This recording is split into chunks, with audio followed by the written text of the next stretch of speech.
Hey guys, and welcome to Shifting Out Loud with Shannon and Lena, where we incorporate connections, creativity, and commitment in our community through conversation. We make real connections and topics that need to be addressed, use creativity to educate, and commit to making our community better through this process. So today, or we've started, let me say that, a series on hormones, and today we are discussing endorphins. All right. Some of our sources are coming from Cleveland Clinic, Harvard Education, and also Health.com, to name a couple. We're just giving you kind of a rundown on some things. Of course, do research for yourself. But yeah, we're going to jump right into it. So, Shannon, how are you today? I'm doing good. I'm doing good. How about yourself? I'm well. I'm well. So, I think I have a little too many endorphins today, but we're going to see how we're going to get through this. All right. Okay, so let's start with what are endorphins? Yeah, so endorphins are chemicals, just like we've been talking about with the other topics. It's also a neurotransmitter. Basically, it sends messages to your brain. It also functions as a hormone. So, what happens is it releases this chemical when your body feels pain or stress, and it's released during pleasurable activities such as exercise, massages, eating, sex. They help relieve pain, reduce stress, and improve a sense of well being. So, when you think about endorphins, think about a natural painkiller. A natural painkiller. So when we talk about the word, because you know I'm a word girl, what is, I believe it comes from endogenous. Yes. Okay, I think we read that or looked that up somewhere in endogenous. And so endorphins are two words, endogenous and endo, and then endorphins comes from Morphine, I believe, or morphine, yeah, which I thought was really interesting. So it really is essentially, morphine is a painkiller. painkiller, right? And so natural painkiller. Okay. All right. So what do when we you said what they are now, what do they do? What do endorphins do? So, they essentially help you survive. So, when your body feels pain or stress, these endorphins are released Okay. and it sends signals to your brain to block the nerve cells that receive pain signals.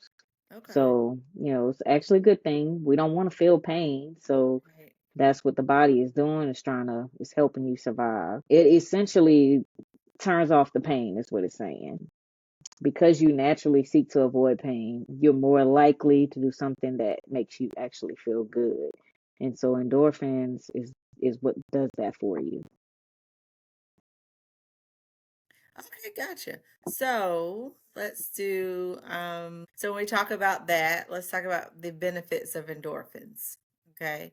So we're talking about it relieving pain or easing pain, easing symptoms of depression, Yes. helping with stress and anxiety, improving self-image. Hmm. So I guess in that sense, Hmm.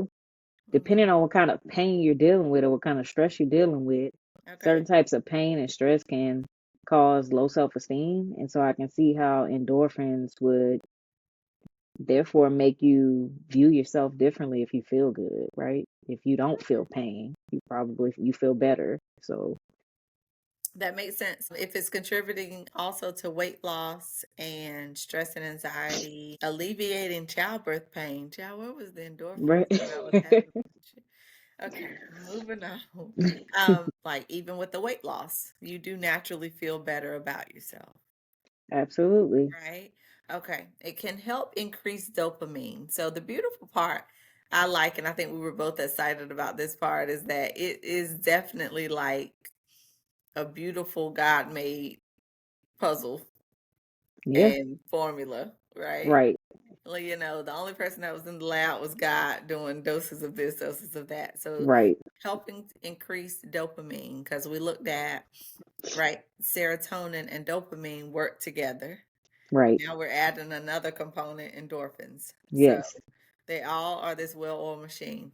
Boost self-esteem, regulate appetite, Right. support immune system. And you know me, I love that part because when you feel good, I do believe your body responds to sickness and illnesses different. I agree with that. You know, the old saying, they always say laughter is the best medicine. Right, So right. you happy, you feel good, that Hmm. supports your immune system. Yes. And then having that positive mindset will help. It doesn't cure it all the time, but I do believe, honestly, um, and I won't name certain things, but I will say like strong battles in certain sicknesses. I do believe people thrive better when they take it upon themselves to be like, okay, this is happening. It's okay. We're going to be all right. Hmm. And they just keep moving. It's like I'm sick in a sense, but it doesn't have me. You know what I mean? We're going to Right. conquer it. When that mindset happens, I do believe the body just releases stuff a different way versus having the mindset of, okay, I'm sick. This is what's happening. It's controlling me. It's like, no, you here visiting and we're going to get rid of you. It's a difference. I agree. Yes, I agree. Okay. Support cognitive function like brain activities, memory, problem solving, and attention. I won't go too deep, but even attention and problem solving, that feeling of well being, you get kids, and sometimes people, we're like, I can't do it. And I would tell the kids, you're right, you can't because you've already said you couldn't. Hmm. I can't. Okay, that's true. I can. Okay, that's true.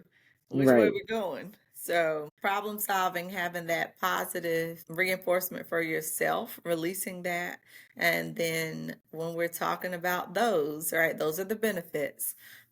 To get those benefits, now what do we do to be able to get the improving And self-image, the overall well-being, all those things? What are things we can do to get those results? Let me ask it that way. so the easiest way is exercise.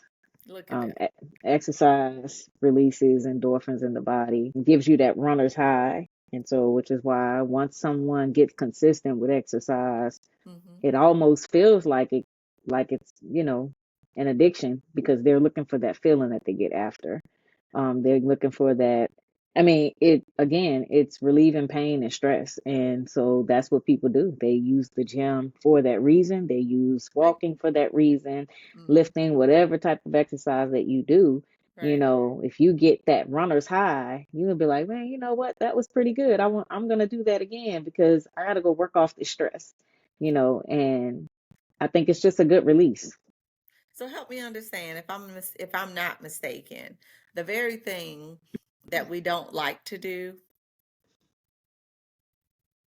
is the common denominator for all of these endorphins so far. I Common mean, denominator. Yes. hormones so far. Yes. Absolutely. Yes. Exercise, taking care of the body, movement. Okay. I was just checking because, maybe it was me. Sex would be a way. Yep.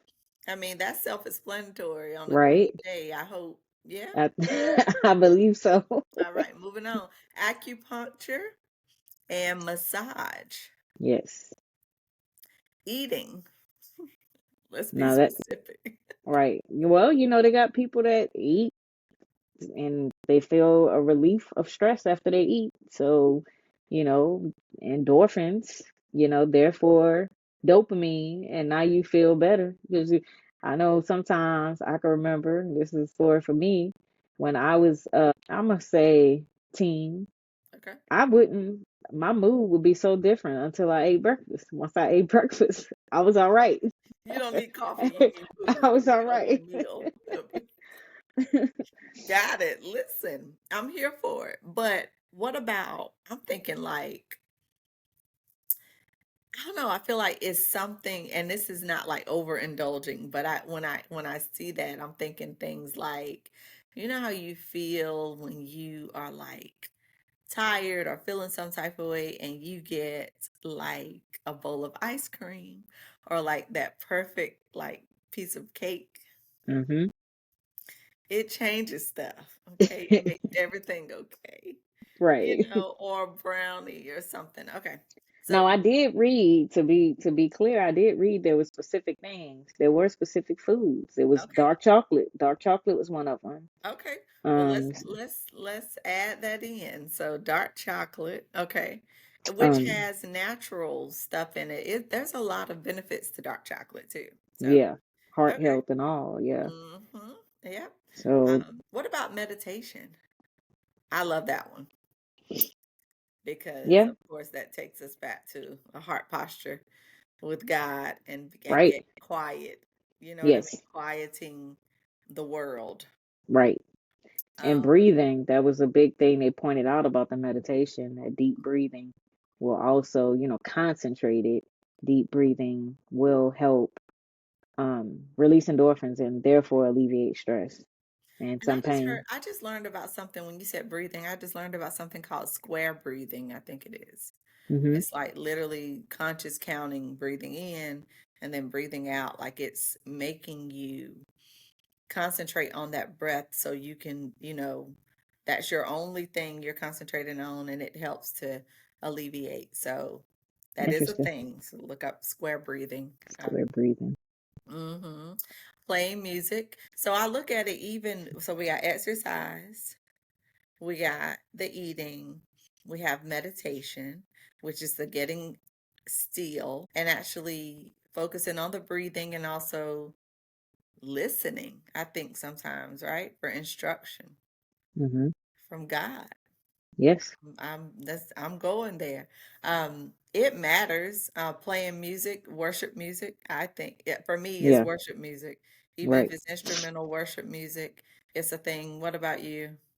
What kind of? It's music in general, I think, does something to everybody, but I particularly prefer worship music. That's just my preference because I believe He is the pain relief. He is the endorphin. Come on. So Yeah. He is the stress relief, and there's nothing else. There's no medication or anything that can, feel you like he does. So, To each his own. But if you know, you know. Dot dot dot. That's what. But I agree. I totally agree. Laughter and socializing. yeah, again, laughter is one of the best medicines they say. So if It is. you missing it in your life, get you some, cause It is. And there's nothing like having a circle or a group of people that you can trust. Or if you're going through something, you've seen videos popping up where people might have like postpartum depression, right? With hmm, babies, or just not having a good day. And their friends showing up at the door like, I'm coming to see about you, to give you right, some laughter and some talking right, and all of that. Like, I don't feel like, you should be alone. There should be an right. outlet somehow, right? And So. even on a good day, I've always appreciated those people who are committed to making people laugh. I've met someone just about everywhere I've worked. There's always somebody that, which some people may Joking. say a jokester, right? But there was nothing better than this person making you laugh, and people actually look forward to it. It may seem small to some, but I think it's important for us to, make each other laugh and, look for ways to make each other, smile and things like that. All right. What are some other things you let's see. What So it talked about ultraviolet light. So sunlight basically is a good way, to have your body release some more endorphins. And that's another common thing that we just saw with serotonin, right? So again, these things, the pieces to the puzzle are coming together. A lot of these things are similar. So you getting the natural painkiller, the mood stabilizer, and the happy hormone. yeah. So I mean, who wouldn't want that? So You're not moody, you happy, you stable and pain free. We'll take it. exactly. We'll take it. What about So sitting in the sauna? I mean, it's not something I've done a lot, but I've heard a lot of different health benefits from it. But if it can relieve pain and stress, I'm for it. Yeah. I think it almost is it kind of gives you that same thing where I don't practice yoga, but there's a hot yoga. Yes. And when it's hot, you know what I mean? It's less on your joints. Because in Yes, the that makes sauna, sense. it will detox you, but it's also when it's stuff warm, it kind of loosens and makes your joints and ligaments a little more fluid. So I'm assuming. And then aromatherapy, there's a lot with smelling and sensing. Mm, You know yes, what I mean? Yeah, absolutely. yeah. So let's move into conditions and disorders. So depression and anxiety are two of the top ones that can, be a result of low endorphins. I thought it was interesting with body aches and pains. I mean, it makes sense because this is a pain reliever. So if you're not releasing endorphins, it's Mm, obvious that you're going to feel pain. more pain. Yeah. Um, And so sitting in the sauna we just talked about would help correct. aches and pains. So, okay. We're going to try to tie it together with y'all for y'all. Yeah. Okay. Go ahead. I'm sorry. Addiction. Okay.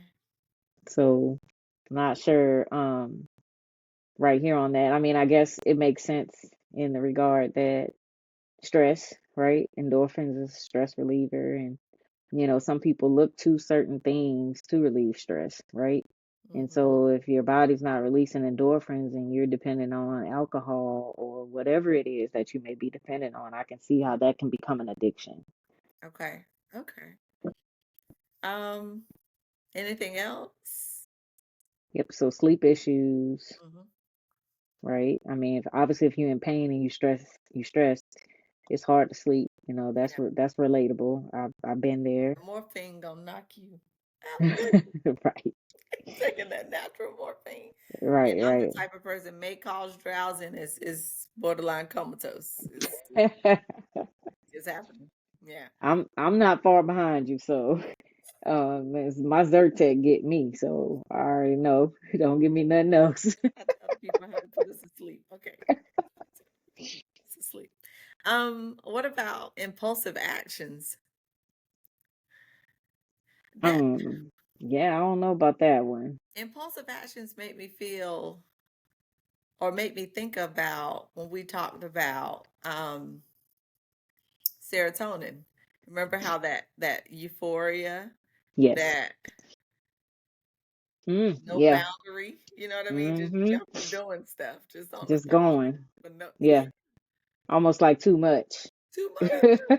Yeah. Let's go do I it can see right that. now. Right. Go. Like, Yeah. okay. Fibromyalgia I thought was interesting. Me Condition too. that causes the chronic pain throughout the body. You know, a lot of people are and can be when sometimes when doctors don't know what it is, they diagnose it as fibromyalgia, like write it off as fibromyalgia. Um, one thing I did not, I'm wondering, and maybe we'll notate it in the comments. I'm wondering if this can be pulled up with blood tests, like the serotonin. I think I read something on one of these that said that there was really not, if you think that you're dealing with low levels of endorphins, talk to your doctor. But it Okay. didn't say it was anything specific that could be done Okay. to see your levels. But Just wondering. the fibromyalgia piece of it, I thought it was interesting too because of the simple fact that I I know a few people with it, and just with my background as an exercise physiologist, Mm-hmm. I also know that that is one of the highly recommended things for a person with fibromyalgia to do is exercise.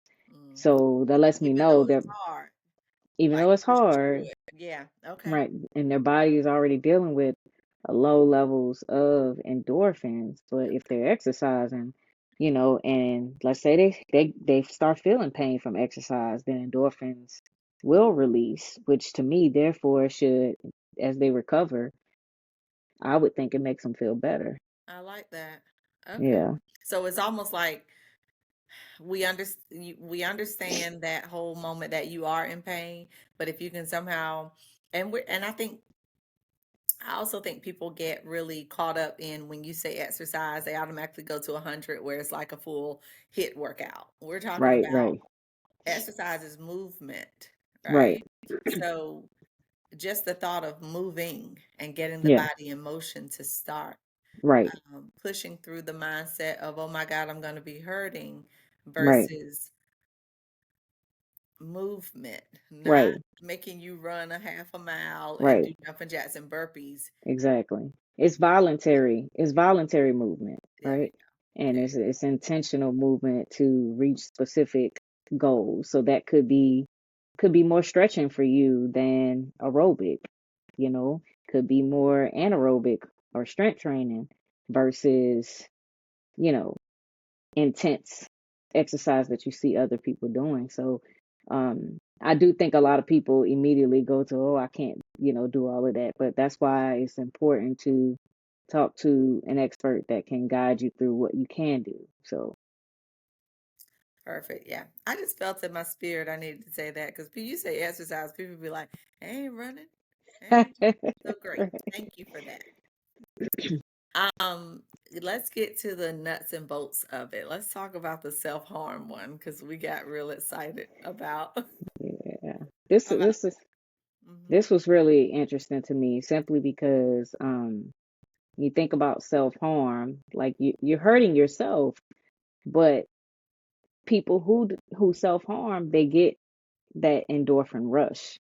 And so it just kind of clicked for me today. I'm like, okay, so it kind of makes sense, not justifying we're or not encouraging approving or just anyone to yes. do it, not condoning it at all. But it just made sense to me that a person who is struggling Yeah. with self harm, why they would want to do that over and over again, because they get that endorphin rush.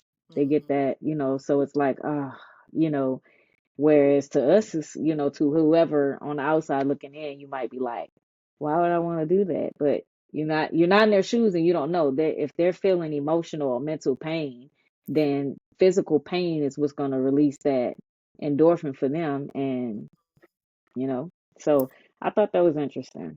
I think that's very important to put out because I think, um, especially with this being like Suicide Prevention Month, and sometimes this is a huge thing. With youth and young adults, and sometimes parents don't understand. And Yes, so this is just putting that nugget out there where maybe there's some empathy there. Not again, not that we're condoning it, but maybe just kind of helping you connect the dots to understand correct. better that there are people that don't necessarily want to take their lives, but they are cutting. Right, This is just real talk.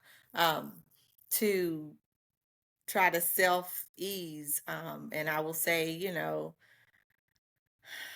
just take heed with that. Connect the dots, and if that is a thing, let's talk about getting help right, for them or yourself or whoever. Like we still love you, but know that there's a reason behind it versus someone just saying it's one thing or another. I'll leave it right. at that. Yeah. Yep.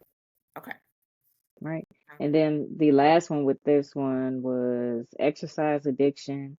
So people who can get addicted to that runner's high that they may feel after exercise and start Mm-hmm. spending time like hours a day exercising, which is not also not healthy if you over exercise. You can do that, which can eventually lead to injury and stress, which is gonna raise cortisol levels and other things. So Right. Right. definitely want to have balance there. Balance with everything. I agree. I absolutely agree. Let's see. So, is serotonin an endorphin? Based on our research, no. Endorphins and serotonin, they are both chemicals Okay. that can make us feel happy, but they function in different ways. Okay. We learned last week that serotonin helps stabilize your mood Right. and well-being, but endorphins are focused more on pain relief and stress relief. So, serotonin is a stabilizer. Endorphins relieve something. Yes. Okay. Okay. All right. Well, is there anything else you want to add? I think we did a little synopsis of what endorphins are. I think it was great. I think it was a lot of information, and thank you Miss Exercise Physiologist, for pulling out the nuggets of exercise and how important. But again, we're going to keep going. We're doing another hormone coming up, so stay tuned. But one of the common denominators is eating I and mean, exercising. So yeah, so it let's just see how many more this can it's just create, because we're like 80% sedentary now, right. population. And it's all about how we take just taking care of the body that God gave us. You know what I'm saying? And if we feed it right, if we treat it right, it seems to flow into other parts of our lives. So You it's got one place important. to live. Right. One place to live. Okay. Well, thank you so much, Shannon, on another episode. We thank you for joining us. Please like, comment, share, and subscribe. If you think this will help someone, please share it. Let us know what you think about it. Leave a comment. If you're watching it, please like it Yes. and share it. But give us a comment. Just let us know what you think. All right. Take care. Have an amazing day. And we'll see you next time All right. on, Thank you guys. yep, with Shannon and Lena. Bye bye.